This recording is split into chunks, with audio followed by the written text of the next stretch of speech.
So I welcome all of you for this session of Science of Self-Realization.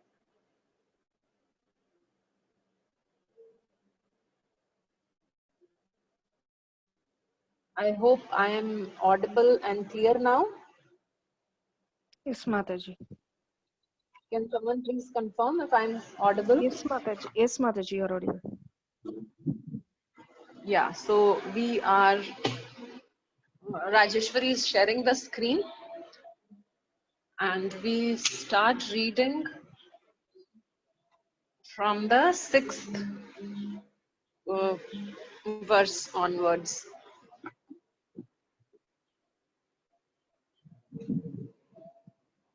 So can I request Ruchika to start reading? Hare Krishna Mataji. Hare Krishna.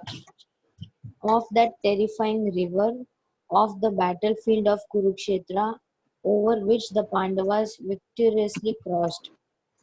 Bhishma and Drona were as the high banks, Jayadratha as the river's water, the king of Gandhara, the blue water lily, Shalya the shark, Kripa the current, Karna the mighty waves, Ashwatthama and Vikarna the dread alligators, and Duryodhana the very whirlpool, but thou, O Krishna, wast the ferryman. May the spotless lotus of the Mahabharata, which grows on the water of the word of Vyasa, and of which the Bhagavad Gita is the irresistibly sweet fragrance, and its tales of heroes, the full blow petals, fully opened by the talk of Lord Hari, who destroyed the sin of Kali Yuga, and on which daily light the nectar seeking soul. As so many bees swarming joyously, may this lotus of the Mahabharata bestow on us the highest good. Salutation to the Lord Continue. Krishna. Salutation to Lord Krishna, the embodiment of supreme bliss, by whose grace and compassion the dumb become eloquent, and the lame scale mountain. Him I salute. Purport. Foolish flowers of foolish speculator cannot understand the meaning of Followers. foolish followers of foolish speculator cannot understand the meaning of offering salutation to Lord Krishna, the embodiment of bliss. Shankara himself offered his salutation to Lord Krishna so that some of his intelligent followers might understand the real fact by the example set by their great master, Shankara, the incarnation of Lord Shiva. But there are many obstinate followers of Shankara who refuse to offer their salutation to Lord Krishna and instead mislead innocent person by injecting materialism into the Bhagavad Gita and confusing innocent reader by their commentaries, and consequently the reader never have the opportunity to become blessed by offering salutation to Lord Krishna, the cause of all causes.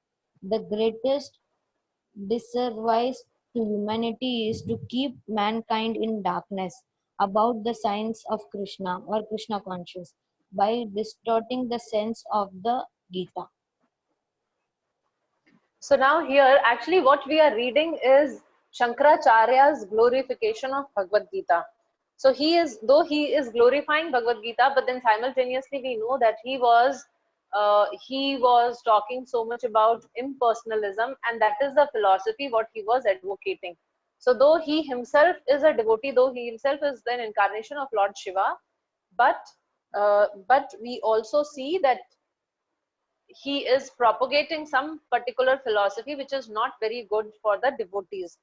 So here it is mentioned in the paragraph in the purport, Prabhupada is writing that Shankara himself offered his salutations to Lord Krishna so that some of his intelligent followers might understand the real fact by the example set by their great master. So, though he was preaching or propounding some philosophy, but personally, at a personal level, he was offering obeisances to Lord Krishna. So, that is why it is said that we learn so much from the person, how he behaves, and we learn very little from what he says. When we see somebody following certain rules and regulations and then she or he tells us to follow, then it is easy for us to follow. But if we see, like for example, if I keep telling you chant 16 rounds, chant 16 rounds, and I chant some one day 2 rounds, someday 3 rounds, and when you get to know about this, what would happen is you yourself would lose interest in chanting because I myself am not chanting.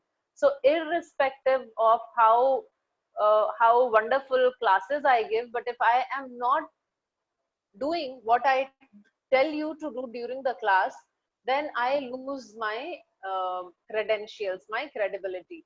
So here what is happening is, though Shankaracharya was preaching a philosophy, but then he was not acting in support of that philosophy. So that is what Prabhupada is talking about, that though, because we understand, like how we were discussing yesterday, that he incarnated for a particular purpose and he was ordered by the Supreme Lord, and that is why he was working in this manner. But then in the hearts of his heart, he was a devotee, and that is why he could not really not offer obeisances to the Supreme Lord or not glorify the Supreme Lord. So if his followers, those of his followers who were intelligent, would have noticed this personal lifestyle of Shankaracharya, not only the philosophy, but what he is actually doing. So by his own conduct, he was teaching something else. So that is what is mentioned. But Prabhupada says that many obstinate followers of Shankara refuse to offer their respects to Lord Krishna. So those who are very fanatic type and those who just like keep following whatever he says and does not pay any attention to what he is doing, so such type of people fall in this category. And the last line of this paragraph is very significant, that the greatest disservice to humanity is to keep mankind in darkness about the signs of Krishna or Krishna consciousness by distorting the essence of Gita. So we all should be extremely careful that we don't end up doing such thing, because that is the greatest disservice to humanity, that we change the essence of Bhagavad Gita, we change the message of Bhagavad Gita, we change or misrepresent or distort Bhagavad Gita. That is the worst thing what we can do. Continue reading. Salutation to the Supreme Shining One, whom the Creator Brahma, Varuna, Indra, Rudra, Marut, and all divine beings praise with hymns, whose glories are sung by the verses of the Vedas, of whom the singers of Smaha sing, and of whose glories the Upanishad proclaims is in full cure, whom the yogis see with their mind absorbed in the perfect meditation, and of whom all the host of gods and demons know not the limitation to him, the Supreme God. Krishna be all salutation. Him we salute, him we salute, him we salute. Purport. By recreation of the ninth verse of his meditation quoted from the Srimad Bhagavatam, Shankara has indicated the Lord Krishna is worshipable by one and all, including himself. He gives hint to materialistic impersonalist, mental speculator, void philosopher, and all other candidates subjected to the punishment of material miseries. Just offers salutation to Lord Krishna, who is worshipped by Brahma, Shiva, Varuna, Indra, and all other demigods. He has not he has not mentioned, however, the name of Vishnu, because Vishnu is identical with Krishna. The Vedas and the Upanishad are meant for understanding the process by which one can surrender one to Krishna. The yogi tried to see him, Krishna within themselves by meditation. In other words, it is for all the demigods and demons who do not know where the ultimate ends is that Shankara teaches. And he specially instructs the demons and the fool to offer salutation to Krishna and his words, the Bhagavad Gita, by following in his footsteps. Only by such act will the demons be befitted, not by misleading their innocent follower by so-called mental speculator or snow bottle meditation. Shankara directly offer salutation to Krishna as if to show the fools who are searching after and light that here is the light like the sun. But the fallen demons are like wolves that will not open their eye on account of their fear of the sunlight itself. These wolves will never open their eye to see the sublime light of Krishna and his word, the Bhagavad Gita. They will, how, they will, however, comment on the Gita with their closed old eye to mislead their unfortunate reader and followers. Shankara, however, discloses the light to his less intelligent followers and show the Bhagavad Gita and Krishna are the only source of light. This this is all to teach the sincere seeker of truth to offer salutation to Lord Krishna and thus surrender unto him without misgiving. That is the highest perfection of life, and that is the highest teaching of Shankara. The great learned scholar who teaching drove the widest philosophy of Buddha of the India, the land of knowledge. Om Tat Sat. So now here Prabhupada is again continuing with the same, and he is saying that the followers of Shankaracharya, now he is comparing the followers of Shankaracharya to owls. And like how the owls, they don't open their eyes when it is bright sunlight because they are so scared. So similarly, these followers of Shankaracharya, though there is so much of information available about Lord Shri Krishna in Bhagavad Gita itself, but they neither read it nor they allow themselves to get into the subject matter and understand it properly because they are so scared of it. So that is why Prabhupada is calling them as owl.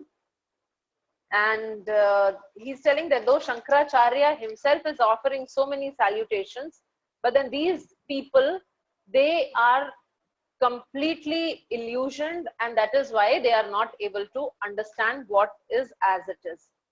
So with this, we end this section of the science of self-realization. Rajeshwari, can you go down? Next chapter we have already covered, so we have to go next to next.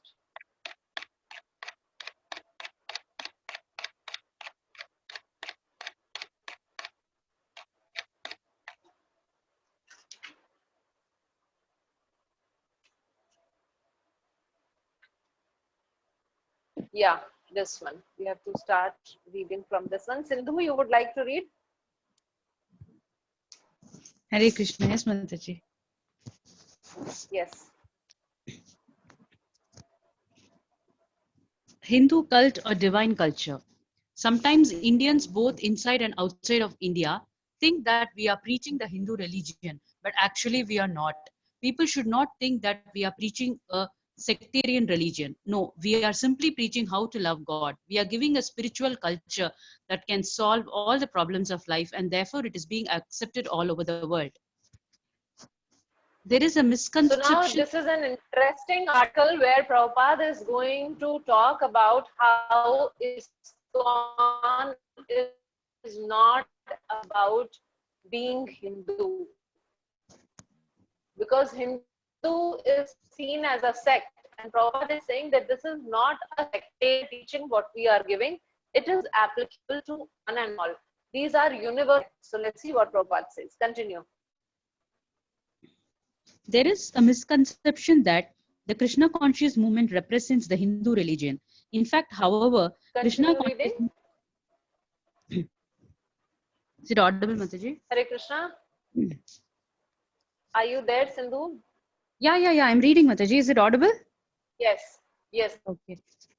There is a misconception that the Krishna conscious movement represents the Hindu religion.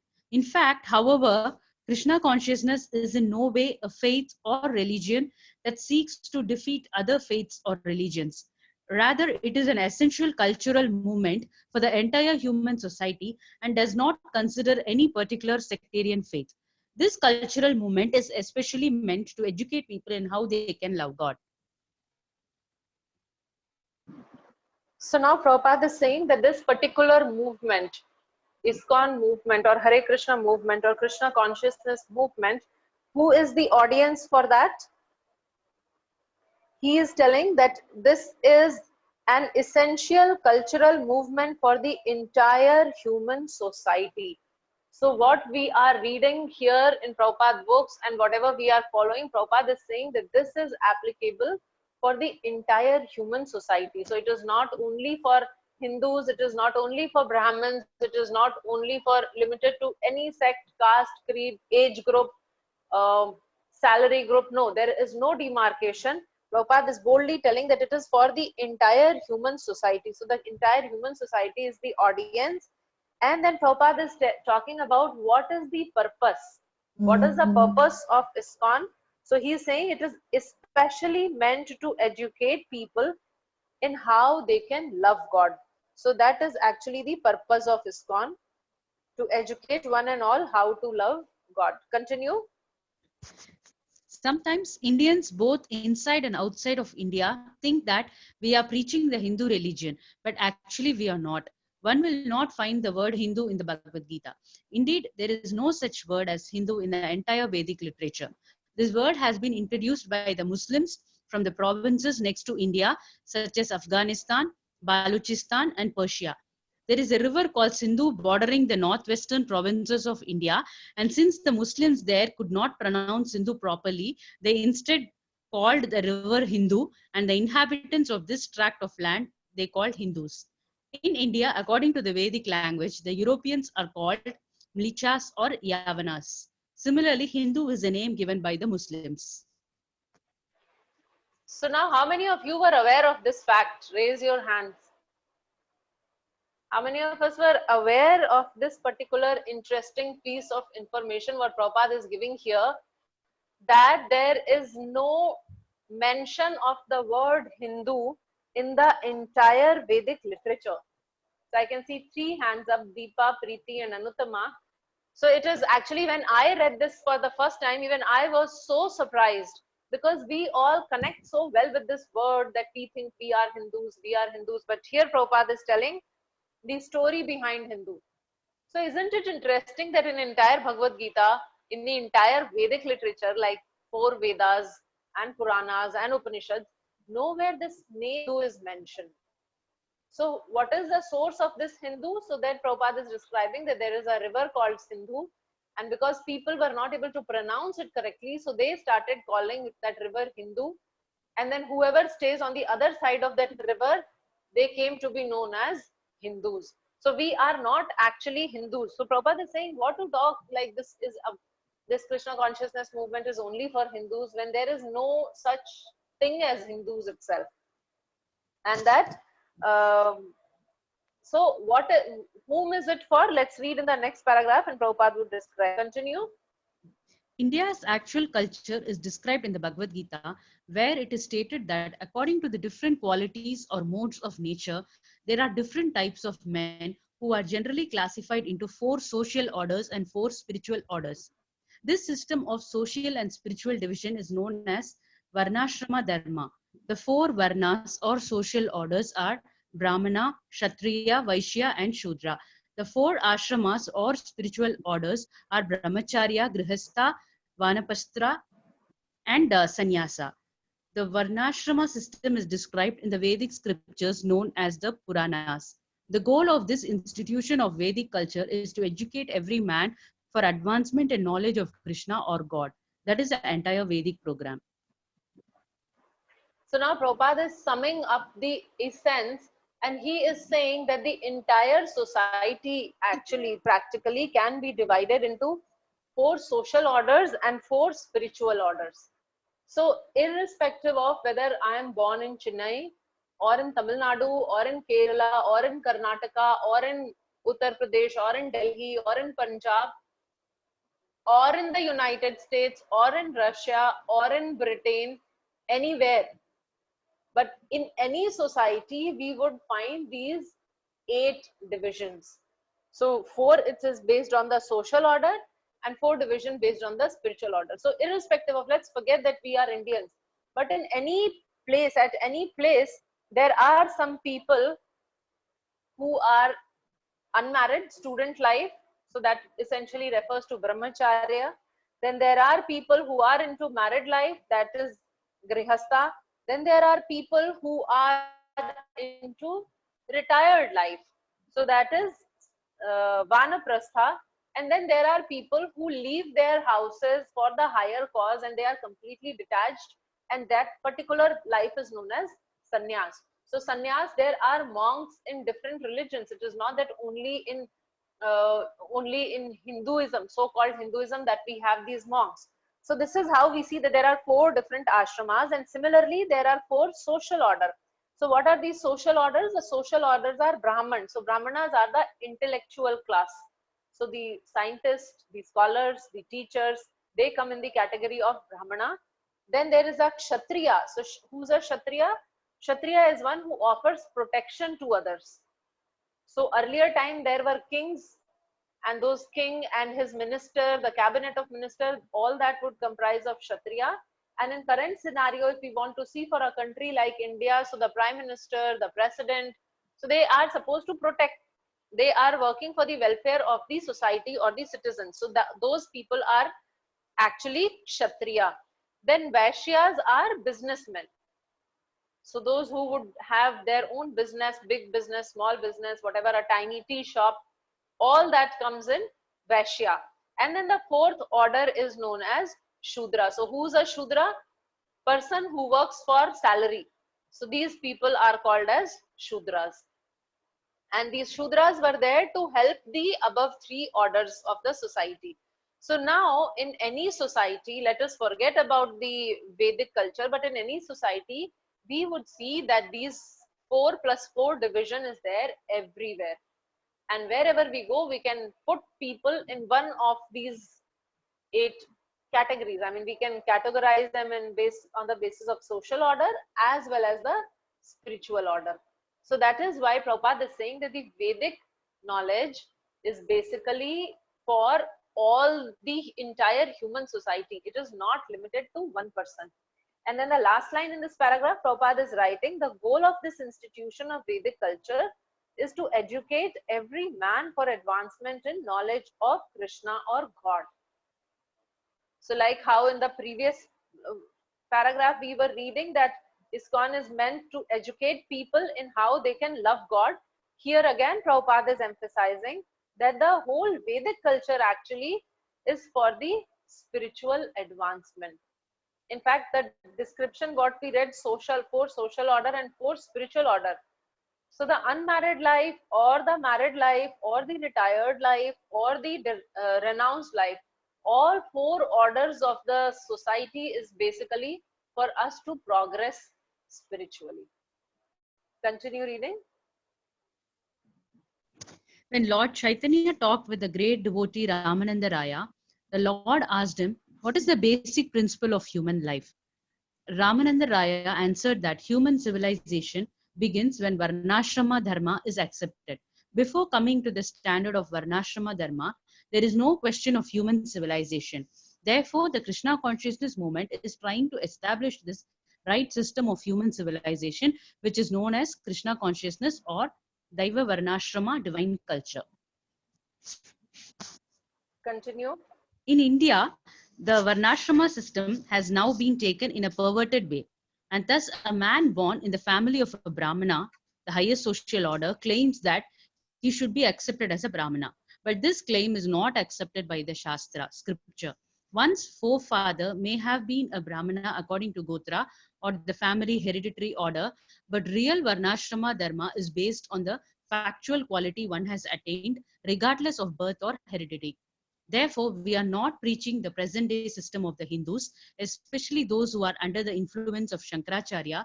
For Shankaracharya taught that the absolute truth is impersonal, and thus he indirectly denied the existence of God. So now Prabhupada is bringing or making a very important point. He is telling that in current time, this whole Varnashram system, what we experience is a perverted way. So perverted means that there are some major problems in how it is supposed to act. So what are those major problems? Like for instance, if my father is an engineer and just because I take birth in his family, it does not make me an engineer. I have to prove myself. I have to write certain exams. I have to qualify. I have to again write exam and get a certification that I am an engineer, and then I become an engineer. Similarly, if my father is a doctor or a lawyer or a chartered accountant, just because I take birth in such a family, I don't inherit that title. So similarly, Prabhupada is saying that what four orders we have discussed, like Brahman, Kshatriya, Vaishya, and Shudra, all these four orders we do not inherit. So it is not a caste system. In the current society, we are linking it with the caste. And as a result of that, we may find so many Brahmins, so many so-called Brahmins who may not have any knowledge of the Vedas. And they would be indulging in meat eating. So what type of Brahman is that? How can that person be a Brahmana who's eating meat, who's getting into sense enjoyment, and who has not much thing to do with the religion or the scriptures? So that is what the point Prabhupada is making, that it is based on, he's writing there, real Varnashram Dharma is based on the factual quality one has attained. So this quality is not gifted to me by birth, the quality which I attain by my virtue. So that makes, or rather that decides my social order, not the birth. So yeah, so continue reading. Shankaracharya's mission was special. He appeared in order to re-establish the Vedic influence after the influence of Buddhism. Because Buddhism was patronized by Emperor Ashoka 2600 years ago, the Buddhist religion practically pervaded all of India. According to the Vedic literature, Buddha was an incarnation of Krishna who had a special power and who appeared for a special purpose. This system of thought or faith was accepted widely, but Buddha rejected the authority of the Vedas. While Buddhism was spreading, the Vedic culture was stopped both in India and in other places. Therefore, since Shankaracharya's only aim was to drive away Buddha's system of philosophy, he introduced a system called Mayavada. So now in the previous chapter also we were reading so much about Shankaracharya, and somehow that continues here also. And here Prabhupada is explaining the whole purpose of why Shankaracharya did what he did. So as he is writing that Lord Buddha, see, Lord Buddha is also an incarnation of Krishna, but for a specific purpose. And so to fulfill that purpose, what Buddha did is he said that the Vedas are useless. So he established that. Now Supreme Lord, whatever he wants to establish, he is very powerful. He is supremely powerful and he controls everything. So he could very easily establish that. And what happened at that time, King Ashoka was ruling, and Ashoka was highly influenced by this Buddhist religion. So he started propagating in his kingdom, and that is how the whole of India practically became Buddhist followers. So in one way it was nice that they were following the Supreme Lord, but then other way it was not so nice because they didn't know that he was a Supreme Lord and they are following the Supreme Lord. So now then we read that how Shankaracharya had come, taking the form of an impersonalist, but bringing back Vedas in picture. So Shankaracharya was a very powerful preacher, and since people had no faith in Vedas, so the purpose of this incarnation was to establish faith in the Vedas. But then because people were not believing in Vedas, for them to change so much has to be a gradual process. So that is why first came Shankaracharya and then came Ramanujacharya. So Shankaracharya, when he came, what he did is he made people favorable for the Vedic knowledge and people started following Vedas. And then when Ramanuja came, he established about the personal form and the personal aspect of the Supreme Lord. So this is how there is a history behind it, as how the religion has been changing over the period of time. So more regarding this we will discuss tomorrow. So thank you very much. Hare Krishna. Thank you, Thank you, Mataji. Mataji. Hare Krishna. Thank you so much, Mataji. Thank you, Hare Mataji. Krishna. Hare Krishna. Thank you so much. Krishna Mataji, thank you so much. Mataji, Hare Krishna Mataji.